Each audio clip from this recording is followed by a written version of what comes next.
धुन में रहता हूँ मैं, गोरख गोरख कहता हूँ।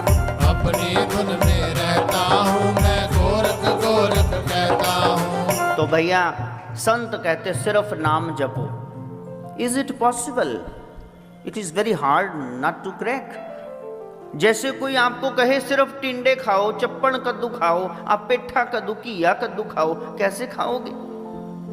संतों ने कर्म कांड बनाई, play way method, Montessori method of teaching के द्वारा आपको बंदगी, इबादत सिखा रहे हैं, how to pray.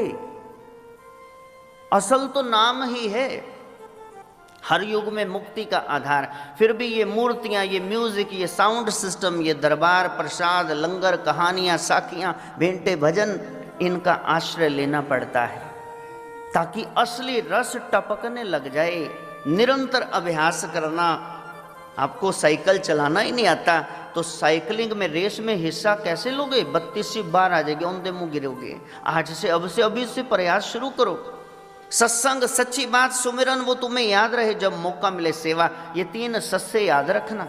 Nath ji कहते हैं भाव की उत्पत्ति और दृढ़ता चाहिए, तैयारी चाहिए, परिपक्वता चाहिए। क्रोध आए पर आप शांत रहो। देखो कितनी बड़ी साधन है। सामने वाले ने इशारा करता तां सिर ते असीं थम जा कंच की बोतल खोल दिन्ने आ, इतने तो हम गुस्सैल हैं।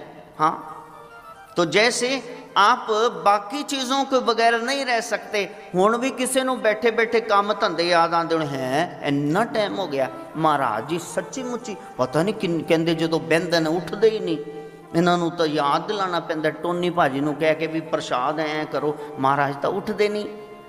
महाराज उदों ही उठणगे जब आपको नाम का चस्का लग जाएगा।